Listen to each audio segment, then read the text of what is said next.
와주셔서 정말 감사하고요. 이제 척추 질환에 대해서 제가 이제 준비한 부분에 대해서 말씀을 좀 드리고 또 이제 그때 질의응답 시간을 가질 테니까 잘 이해 안 되셨던 부분이나 또 다른 궁금하신 부분들 자유롭게 이제 물어보시면은 제가 안에서 또 답변해드리고 하도록 하겠습니다. 척추 질환이라고 하면 적혀 있듯이 척추와 추간판, 우리가 디스크라고 얘기하는 추간판의 퇴행성 변화가 나타나서 형태와 성상이 변하게 되면서 생기는 질환이고요.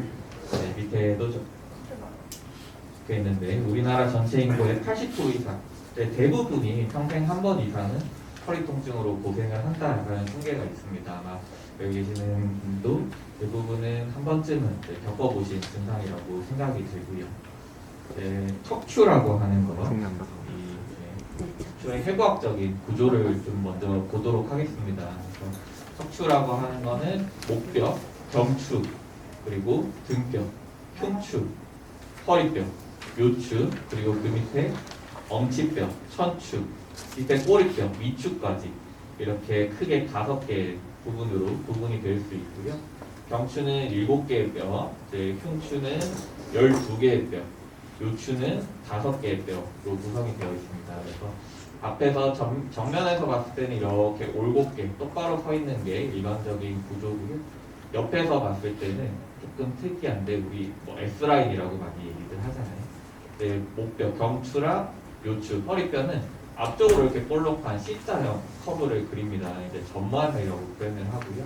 그리고 반대로 등뼈, 흉추랑 엉치뼈, 천추는 이쪽으로 이렇게 볼록 후만 구조를 가지게 됩니다. 그래서 이런 구조적인 문제가 구조적인 부분이 잘 유지가 되어야 되는데 이런 게 이제 문제가 생기면서 질환, 병변들이 발생을 하는 거죠. 그래서 척추의 기능은 우리 몸의 중심, 기둥이라고 표현을 많이 하잖아요. 그래서 신체를 지지하고 평형을 유지하며 제일 중요한 게 이 척수라고 하는 중추신경. 여기 그림에는 없지만 이 위에 이제 두개골, 머리가 있고 거기 두뇌가 있잖아요. 두뇌에서부터 척수라고 하는 신경다발이 이렇게 쭉 내려옵니다. 그래서 그 척수를 둘러싸면서 뼈가 이 척수라고 하는 신경을 보호하는 역할을 하게 됩니다.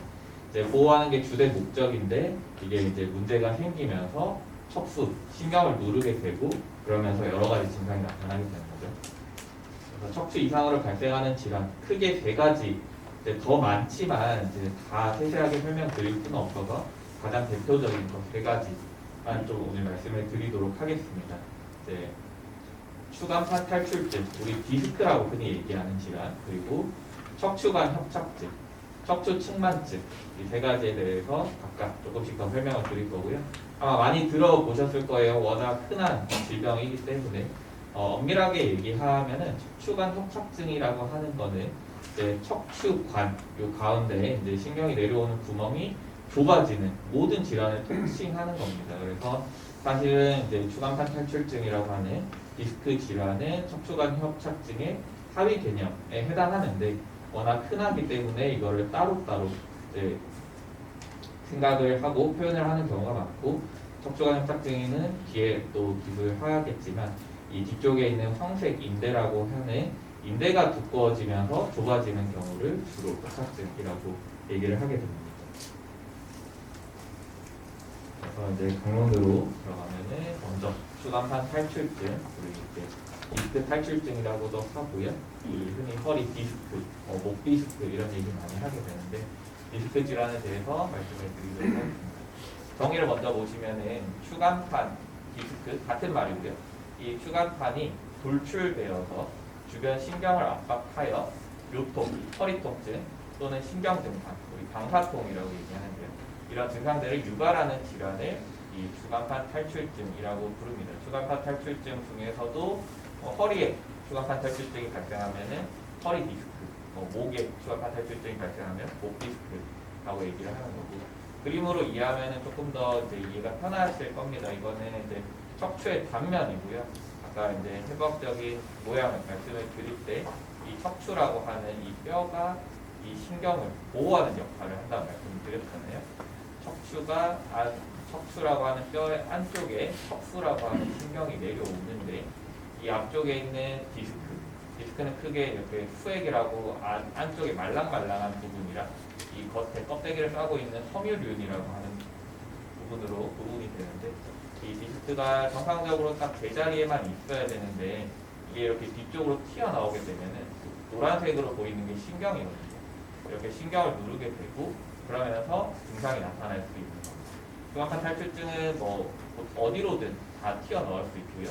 그냥 가운데로 튀어나오면서 척수만 누를 수도 있고 뭐 오른쪽이든 왼쪽이든 한쪽 사이드로 튀어나오게 되면은 쪽으로 빠져나가는 신경을 누르게 되면서 목 디스크 증상 같은 경우에는 팔 그리고 허리 디스크 같은 경우는 다리 쪽에 증상이 야기시키는 경우가 많이 있습니다.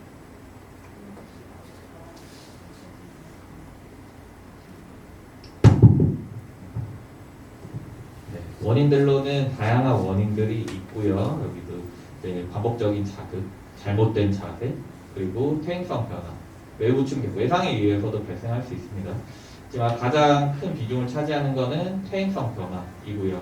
우리 지구에는 중력이라는 게 있잖아요. 척추라고 하는 게 이 허리, 목, 허리로 연결되는 이제 몸의 중심축이 되는 건데 중력이 이제 위에서 아래로 끌어당기는 힘을 계속 갖게 되다 보니까 비교적 뼈보다 약한 구조물인 디스크가 눌리고 그러면서 뒤쪽으로 빠져나오고 하면서 중압판 탈출증이 발생하는 경우가 많고 그리고 최근에는 이런 반복적인 동작을 하면서 직업병처럼 나타나시는 분들도 있고 또 요즘 젊은 분들은 이렇게 핸드폰 사용 많이 하다 보니까 특히 목 쪽에 문제가 많이 생기는 경향이 있습니다. 중압판 탈출증의 흔한 증상, 크게 요통, 허리 통증, 방사통, 다리나 팔 통증, 저림 증상 이런 것들로 구분을 할 수 있고요. 방사통이라고 하는 거는 허리든 목이든 이런 신경이 눌리는 병변으로 인해서 팔이나 다리에 통증이 나타나는 것을 방사통이라고 얘기하고요. 그래서 방사통도 다양한 증상으로 나타날 수가 있습니다. 허리든 목이든 신경은 감각신경과 운동신경이 모두 다 있는 부분이기 때문에 어떤 신경이 어떻게 눌리느냐에 따라서 다양한 증상이 나타날 수 있고 단순한 통증처럼 나타나는 경우도 있고 이렇게 저림 증상, 절절거림 이런 거를 동반하는 경우도 있고 화끈거린다 이렇게 표현하시는 분들도 있고 좀 더 심화되면은 힘이 빠지고 마비 증상까지 나타나는 경우도 있고 요통, 허리 통증도 굉장히 빈번하게 동반이 되는데 허리 통증이 없이 방사통만 나타나는 경우도 많이 있습니다. 그래서 우리가 다리가 아파가지고 병원에 와서 진료를 받는데 허리 쪽으로 검사를 하자고 합니다. 임상적으로는 이렇게 방사통이 의심이 돼서 허리 쪽에 병변이 없는지 확인하기 위한 목적인데 그럴 때 많이들 물어보시죠. 허리는 안 아픈데 왜 허리를 검사를 하나요? 근데 임상 증상이 방사통에 더 가까우면은 허리 쪽에 병변이 있을 가능성이 높기 때문에 그런 거를 확인하고자 검사를 하는 거라고 생각하시면 될 것 같습니다. 중압판 탈출증의 자가진단법이라고 해서 한 번씩 읽어보시면은 충분히 이해가 되실 텐데요. 허리 통증이 꼭 2주가 아니더라도 이렇게 장기간 지속되는 경우 단순한 근육통이나 이런 경우에는 자연스럽게 없어지는 경우가 대부분인데 이런 증상이 안 없어지고 계속 지속된다 그러면은 뭔가 문제가 있겠구나 좀 의심을 해볼 필요가 있겠죠. 그리고 허리를 앞으로 굽히거나 뒤로 젖힐 때 엉덩이, 다리 등에 방사통이 느껴집니다. 방사통이라고 하는 게 아까 말씀드렸다시피 신경이 눌리면서 나타나는 증상을 말씀드렸습니다. 신경이 허리 쪽에서 빠져나와서 엉덩이 밑으로 허벅지, 다리 이렇게 쭉 전해지기 때문에 그 신경줄기를 따라서 방사통이 나타날 수 있습니다. 비슷한 얘기인데요. 머리를 감거나 양말을 신는 중 허리를 굽힐 때 결국 허리가 앞으로 이렇게 굽혀지는 과정이 척추 안에 있는 공간이 좁아지기 때문에 이런 신경 증상이 나타나는 겁니다. 허리와 엉덩이, 다리 통증과 저림이 심해진다. 그리고 까치발 혹은 발 뒤꿈치로 걸을 때 잘못 걷거나 심하게 뒤뚱거리는 경우 우리는 타행이라고 표현을 하는데요. 보행에 뭔가 이상이 느껴진다. 그러면은 허리 쪽에 문제가 있을 가능성도 높습니다. 이거는 흔치는 않은 증상이지만 만성두통이나 어지럼증, 디스크 질환이 심해지면은 공간이 좁아지면서 뇌척수액이라고 하는 그 신경을 둘러싸고 있는 물이 있는데요. 거기 압력이 높아지면서 머리까지 증상이 이제 전달이 되는 거죠. 그래서 만성두통이나 어지럼증 등도 나타날 수 있습니다. 이거는 저희 병원에서도 많이 하는 진찰 방법인데요. 똑바로 누워가지고 한쪽 다리를 들어 올릴 때, 이때 이제 무릎을 쭉 펴고 발목도 최대한 머리 쪽으로 당긴 상태에서 들어 올려가야 됩니다. 그래서 이제 조금만 들었을 때는 별로 증상이 없는데 점점 더 많이 되면은 다리가 당기거나 저리는 이런 방사통이 동반이 된다. 그럴 때는 또 허리 디스크를 의심을 해봐야 됩니다. 치료인데요. 경증의 경우에는 크게 뭐 약물 치료, 물리 치료, 운동 치료 이렇게 이제 구분을 할 수가 있겠고, 경증에서 저는 항상 이제 운동을 통한 관리가 제일 중요하다고 말씀을 드립니다. 생활 습관과도 굉장히 많은 연관성이 있고, 스트레칭을 통해서 허리, 목 등을 항상 곧게 펴고 자세를 올바르게 하는 습관을 들이는 게 좋고요. 걷기 운동도 많은 도움이 될 수 있습니다. 다만 이제 걷기 운동을 할 때 숨이 찰 정도로 무리해서 하지는 않으시는 게 좋고, 그리고 요즘 뭐 등산 같은 운동 많이 하시잖아요. 가벼운 동산 정도는 괜찮은데 너무 높은 산에 등산한다거나 이런 거는 이제 증상이 오히려 악화될 수 있으니까 좀 주의하시는 게 좋습니다. 보통 권장드리는 거는 그냥 동네에 이제 평지 산책하시는 거, 하루에 한 30분에서 1시간 정도 운동을 하시면은 도움이 되실 것 같고요. 그리고 수영, 사실 지금 뭐 이런 코로나 이런 환경 때문에 좀 접근하기 힘든 그런 단점이 있는데, 사실 수영이 상당히 좋은 운동입니다. 중력의 영향을 받지 않으면서 허리뿐만이 아니라 다른 관절들에도 무리가 가지 않으면서도 근력 운동을 할 수 있고 심폐지구를 향상에도 도움이 되기 때문에 상당히 좋은 운동으로 알려져 있고요. 그리고 약물 치료는 말 그대로 먹는 약을 복용하게 되는 거죠. 소염 진통제, 근위안제 이런 건 대표적으로 사용하는 약들이고요. 물리치료, 집에서 간단하게 할 수 있는 거는 냉찜질, 급성기에는 냉찜질을 보통 권장드리고, 만성 증상에 대해서는 온찜질을 권장드리고, 병원에서는 이런 초음파 치료나 레이저 치료 이런 것들도 같이 많이 하고 있습니다. 그리고 중증, 증상이 심하거나 아니면 앞에 말씀드린 경증 치료 방법에서 증상 조절이 잘 되지 않았을 경우 그 다음 단계로 할 수 있는 거는 주사 치료죠.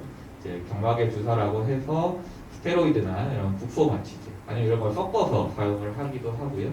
이런 치료 방법도 사용을 하게 되고, 신경 차단술이라는 주사도 하게 됩니다.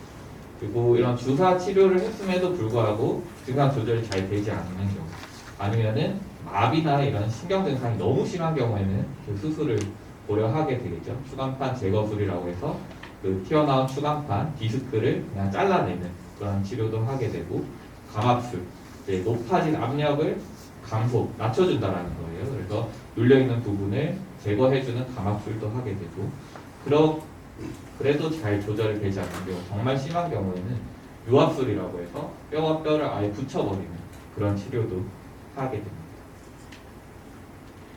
그래서 디스크에 대한 강론은 제가 말씀을 드렸고, 다음은 척추관 협착증입니다. 우리 흔히 협착증 얘기를 많이 하죠.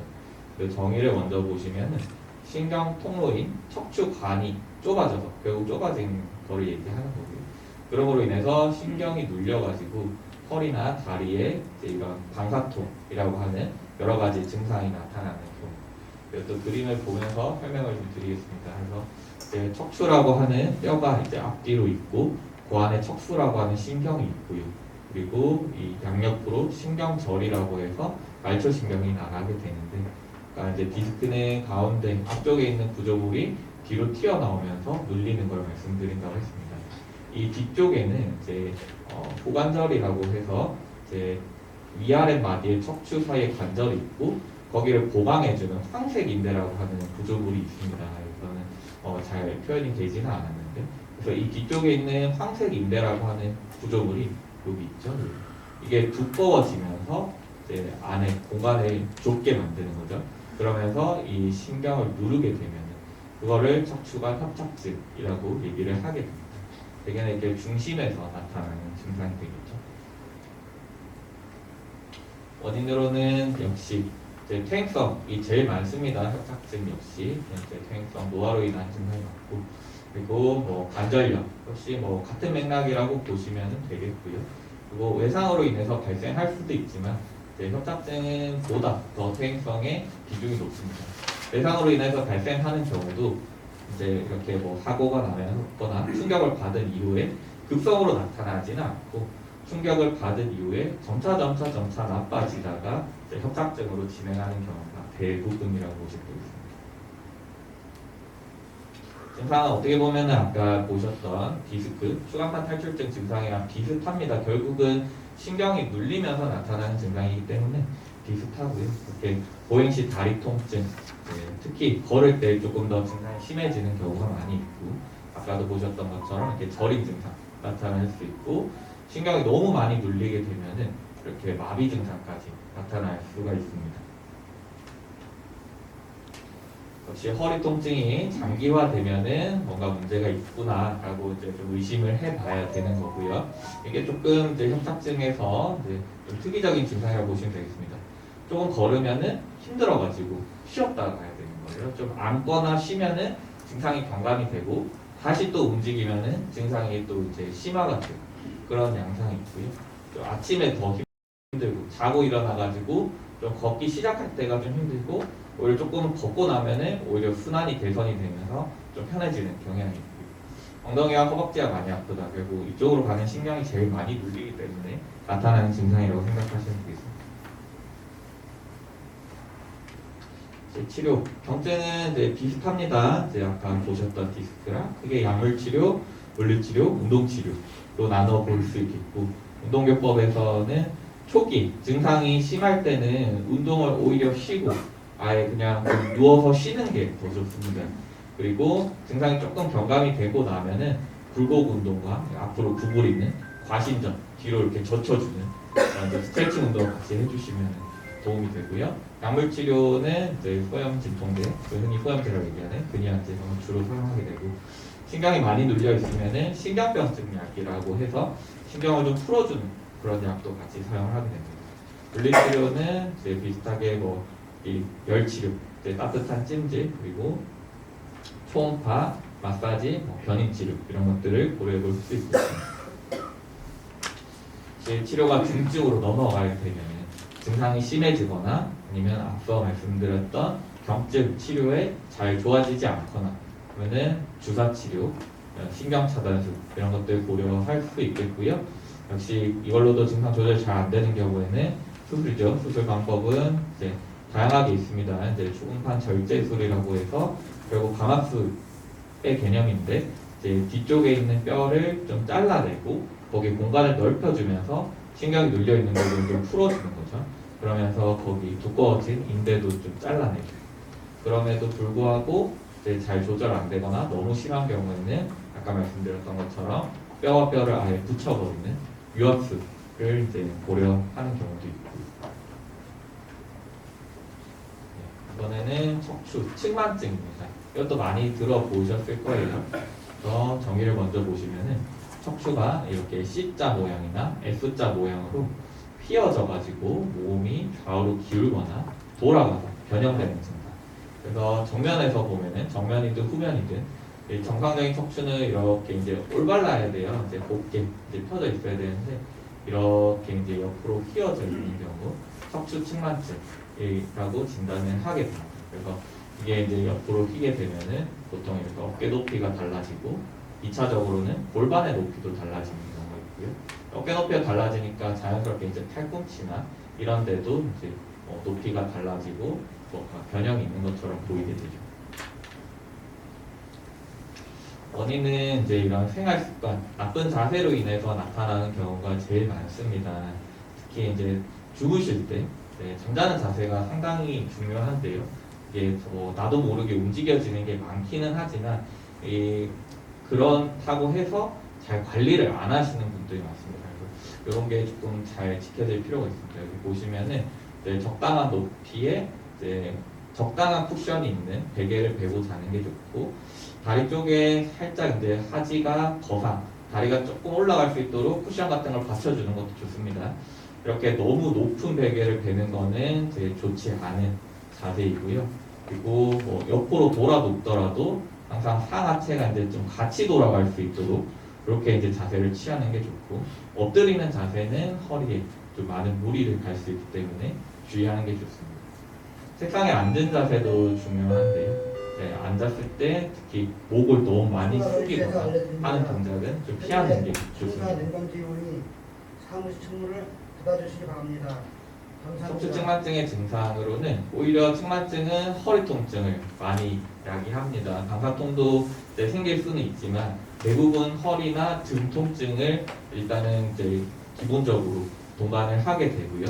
그리고 허리랑 등이 휘다 보니까 이제 복부나 가슴에 공간이 좁아지는 거죠. 그래서 복부 쪽에 허리 쪽에 주로 문제가 생기면은 앞에 소화기관, 위나 장을 누르게 되면서 소화불량이 나타나는 경우가 많이 있고요. 그리고 흉추, 등 쪽에 측만증이 심하게 되면은 이제 심장이나 폐 쪽을 누르게 되면서 이런 이제 심폐기능 문제, 호흡곤란이나 숨참 증상, 아니면은 너무 심장박동이 빨라진다거나 이런 증상도 나타날 수가 있습니다. 이것도 한 번씩 읽어보시면 금방 이해가 되실 겁니다.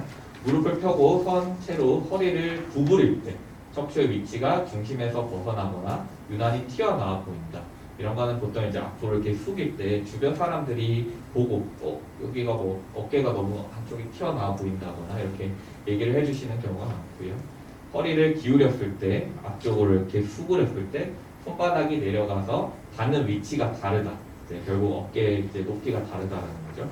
그리고 뭐 거울을 봤을 때 좌우 어깨 높이가 다르다거나 목이 한쪽으로 기울어졌다거나 역시나 이제 골반의 높이가 다르다거나 팔을 이제 만세하듯이 똑바로 위로 올렸을 때 좌우 팔의 길이가 다르다거나 차렷 자세를 했을 때 팔과 몸통 사이의 간격 여기죠. 팔하고 몸통 사이의 간격이 왼쪽이랑 오른쪽이 다르다거나 한쪽 어깨면이 다른 쪽보다 현저하게 앞으로 튀어나와 보인다거나 허리의 양옆에 잘록한 곡선의 각도가 크게 차이가 난다거나 엉덩이 선의 높이가 서로 이것도 역시 골반의 높이가 다르기 때문에 나타나는 거죠.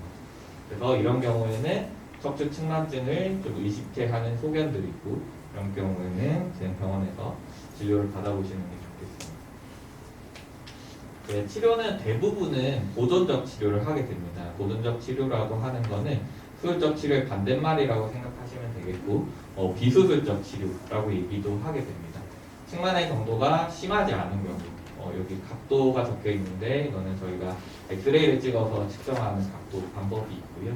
그리고 성장이 아직 끝나지 않은 청소년인 경우 이런 경우에는 다 이제 보존적 치료를 하게 되고요. 치료 방법은 다양합니다. 뭐 순환 치료, 운동 치료 이런 걸로 잘 조절되지 않거나 조금 심하면은 보조기 같은 걸 사용하면서 치료를 하는 경우도 있고요. 수술적 치료하는 경우는 측만의 정도 60도 이상으로 이렇게 심한 사실 60도 이상이면 굉장히 심한 거고 겉으로 봤을 때도 딱 포가 날 정도로 이상한 정도이거든요. 그래서 이 정도로 심하게 되면은 이거를 교정을 하는 수술을 하게 됩니다. 수술은 좀 굉장히 까다롭고 어려운 수술이 되겠습니다. 치료 방법들 아까 말씀드린 것 중에 약물 치료가 많이 있었습니다. 그래서 약물 치료에 대해서 조금 더 말씀을 드리면은 기본적으로 사용하는 약들 중에서 저희가 이제 마약성 진통제와 비마약성 진통제로 구분을 하게 되고요.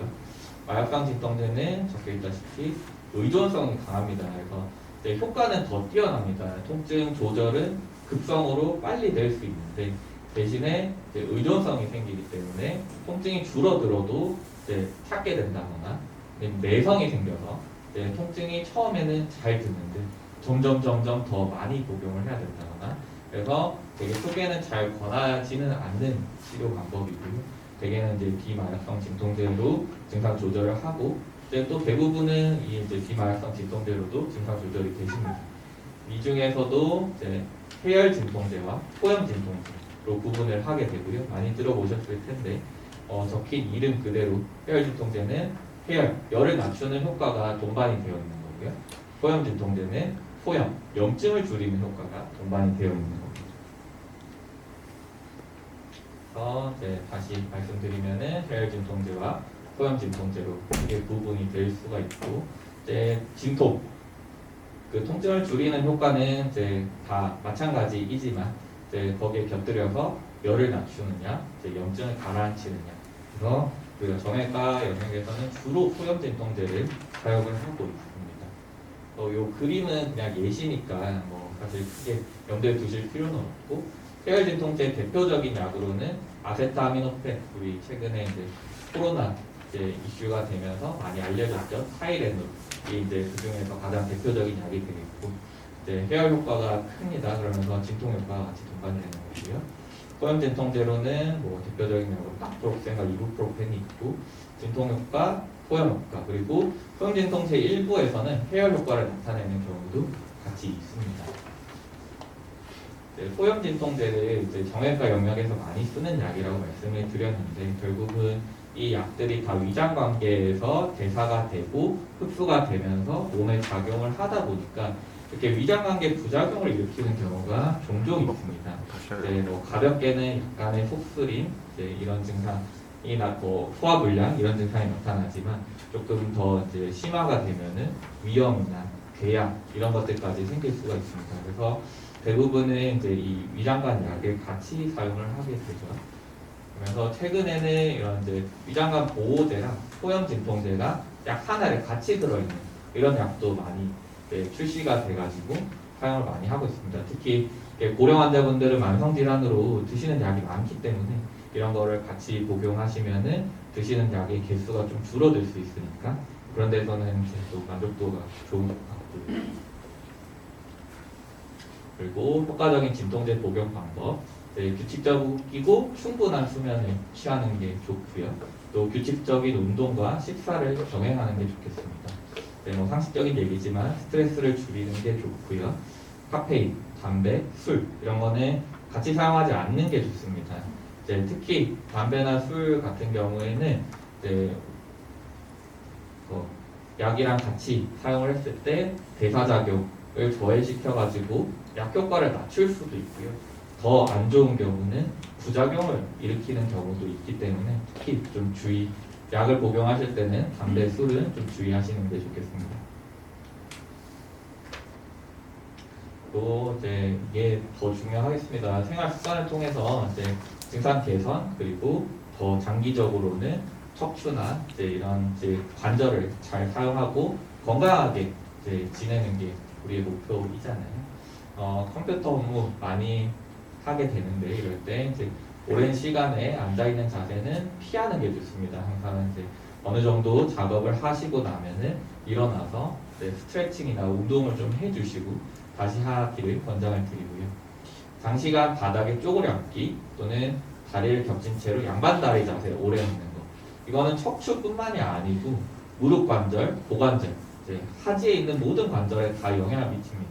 우리가 동양에서는 전통적으로 이렇게 바닥 생활을 많이 하게 되는데 이런 것들이 관절 내 압력을 높여서 관절, 척추 이런 데가 다 좀 안 좋아질 수 있는 위험 요소거든요. 그래서 장시간 바닥에 쪼그려 앉는다거나 양반다리 오래 하거나 이것도 마찬가지인데요. 장시간 무릎을 꿇는다거나 이런 동작은 가급적 피하는 게 좋습니다. 그래서 대신에 바닥에 앉는 대신에 요즘은 의자나 소파 그리고 침대 생활을 많이 하라고 권장을 드리죠. 근데 의자나 소파 이런 데 또 소파에 앉아 있다 보면은 나도 모르게 옆으로 누워지고 이렇게 되는 경우가 많아요. 그래서 비스듬히 또 눕는 게 굉장히 허리에는 척추에는 좋지 않은 동작이기 때문에 당시 다른 자세로 앉아 계시는 게 좋고요. 앞에서도 낫지만 하지 않는 게 좋고 적당한 높이에 약간의 쿠션감이 있는 그런 베개를 사용하는 게 좋겠습니다. 장시간 의자에 앉아서 뭐 작업을 하거나 무언가를 할 때는 이렇게 일정한 시간마다 일어나서 허리를 좀 풀어주고 스트레칭을 해주는 것을 권장을 드립니다. 베개는 1시간 기준으로 해서 한 50분 정도는 작업을 하시고 10분 정도는 몸을 풀어주는 것을 권장을 드리고요. 의자든 소파든 앉아 계실 때는 등받이에 허리를 기대고 앉는 게 중요합니다. 허리를 기대고 앉아야지 체중이 소파나 의자로 분산이 되기 때문에 척추로 가는 하중이 줄어들고 그게 허리를 더 잘 사용할 수 있게 하는 자세라고 생각하시면 되겠습니다. 그리고 등받이가 없는 의자에 앉을 경우 이럴 때는 이제 배랑 허리에 딱 힘을 줘가지고 등을 곧게 펴고 앉으려고 항상 노력하시는 게 좋고요. 또 턱을 안쪽으로 끌어당겨서 목도 좀 펴고 꼿꼿하게 하려고 하시는 게 좋고, 일주일에 최소 3회 이상 30분 이상 정도는 걷거나 산책을 하면서 운동을 하시는 걸 권장드립니다. 또 뭐 물건 들 일이 생긴다고 하면은 특히 무거운 물건을 들 때는 허리를 이렇게 앞으로 숙이기보다는 허리는 핀 채로 무릎을 구부려 가지고, 그래서 이제 물건을 드는 게 허리를 보호하는 데는 더 좋은 동작이라고 알고 계시면 되겠습니다. 스트레칭 운동 뭐 간단하게 할 수 있는 이렇게 이제 양손을 깍지 끼고 위로 쭉 펴주고, 그리고 허리를 뒤쪽으로 이렇게 젖혀주고 과신전 동작이라고 하는데요. 이런 이제 스트레칭, 그리고 앉아서 하실 수 있는 거는 목을 앞으로도 숙이고 뒤로도 젖혀주고, 그리고 몸통도 이렇게 돌려주면서 스트레칭을 좀 자주 해주시는 게 도움이 될 것 같고요. 또 허리에 부담을 주는 자세 피하기. 아까도 말씀드렸지만 이제 이렇게 물건을 들려고 할 때 나도 모르게 이제 허리가 앞으로 숙여지고 이제 반사적으로 그렇게 되는데, 허리는 좀 항상 핀 자세를 유지하려고 노력을 하시고 다른 관절들을 사용할 수 있기 때문에 이제 고관절과 무릎 관절을 구부려서 물건을 드는 게 허리를 보호하는 데는 더 좋습니다.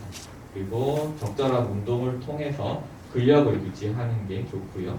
그리고 올바른 자세, 이제 다리를 꼬거나 비스듬한 자세는 피하고, 서 있을 때는 항상 이제 가슴을 펴고 턱을 당기면서 목을 꼿꼿하게 이제 유지해 주는 게 좋고, 허리 근력 강화 운동을 이제 꾸준히 해서 이제 허리 근력을 강화시켜야지 결국 제 관절을 튼튼하게 잘 사용하실 수 있습니다. 네, 마지막 슬라이드인데요. 허리 통증에 좋은 운동법 몇 가지만 소개해 드리도록 하겠습니다. 집에서도 쉽게 뭐 아무 기구도 없이 할 수 있는 동작들이고요. 이제 코브라 자세, 엎드린 상태에서 이제 상체를 위로 드는 그런 동작입니다. 코브라 자세는 척추를 교정하여 이제 혈액순환을 원활히 해주는 효과가 있고요. 바닥에 엎드린 상태에서 두 다리를 가지런히 모으고 양손은 어깨 너비로 이제 된 후에 숨을 들이마시면서 팔에 힘을 주면서 상체를 이제 위쪽으로 이렇게 들어 올리는 거죠. 그리고 머리와 가슴을 뒤로 젖히고 올라갔다가 바로 내려오는 게 아니고 20초 내지 30초 정도 복식 호흡을 하면서 이 자세를 유지하는 겁니다. 이게 제일 중요합니다. 그래서 자세를 어느 정도 유지하다가 다시 내려오는데, 내려올 때도 급격하게 내려오는 게 아니고 천천히 고개를 앞으로 하고 배부터 먼저 닿으면서 가슴, 턱, 이마 이렇게 이제 천천히 내려오고, 또 한 20초, 30초 정도 쉬었다가 또 다시 들면서 자세를 취하고, 이렇게 하는 운동이 도움이 되고요. 반대로 이제 바로 누워가지고 할 수 있는 엉덩이 들어 올리기. 이거는 척추 운동과 함께 둔부, 엉덩이 쪽 근육도 강화시킬 수 있는 좋은 운동 방법입니다. 똑바로 누워가지고 무릎을 90도 정도 굽혀서 세우고요. 그 다음에 엉덩이랑 이제 허리에 힘을 주면서 허리를 이렇게 들어 올리는 거예요.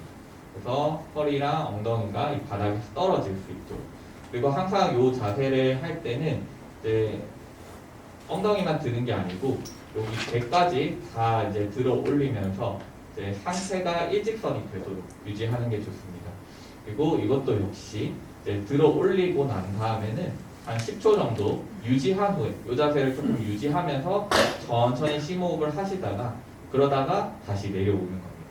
요런 이제 엉덩이 들어 올리기 동작이나 코브라 자세나 이런 운동을 하실 때는 이거를 빨리 여러 번 반복하는 게 중요한 게 아니고 천천히 하시면서 충분히 호흡을 하시고 이제 자세를 유지하면서 이제 하셔야지 근력 회복에 도움이 됩니다.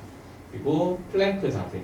이거는 이제 워낙에 요즘 코어 운동에 대해서 많이 이제 강조가 되고 각광을 받기 때문에 많이 들어보셨을 거예요. 플랭크 자세는 꾸준히 하면은 허리와 등 근육 뿐만이 아니라 앞쪽에 있는 복근도 같이 강화됩니다. 그래서 척추를 바르게 펴는 효과가 있습니다. 양팔과 양발을 어깨 너비로 벌리고 주먹은 쥐고, 그리고 팔꿈치는 이렇게 90도로 구부린 채로 팔 전완부와 팔꿈치를 다 바닥에 대고요. 그리고 여기서도 중요한 거는 머리에서부터 발까지 온몸이 일직선이 되도록 유지를 해주는 게 중요합니다. 그리고 체중은 이렇게 팔과 다리에 균일하게 이제 분산을 시키는 거. 그리고 요 자세를 유지하는 게 중요하죠. 일을 할 때 최소 15초 이상 하는 게 좋은데 처음에는 이게 쉽지 않을 수 있습니다. 한 5초에서 10초라도 좀 할 수 있는 만큼 해보고 하다가 내려가서 쉬고 다시 좀 올라가서 버티기 하다가 또 내려가서 쉬고 그렇게 운동을 하시다 보면은 점점 이제 이 버틸 수 있는 시간이 늘어날 겁니다. 그러면은 이 코어 근육들, 허리, 등, 복근이 강화되면은 척추가 또 건강하게 더 잘 사용할 수 있을 겁니다. 네, 여기까지 하고요. 다들 경청해 주셔서 너무 감사하고 잘 이해 안 되셨던 부분이나 또 궁금하신 평소에 다른 궁금하셨던 부분들도 이제 물어보시면은 제가 아는 한에서 다 말씀을 드리도록 하겠습니다. 강의해주신 수종 과장님 한번 크게 박수 부탁드립니다. 감사합니다.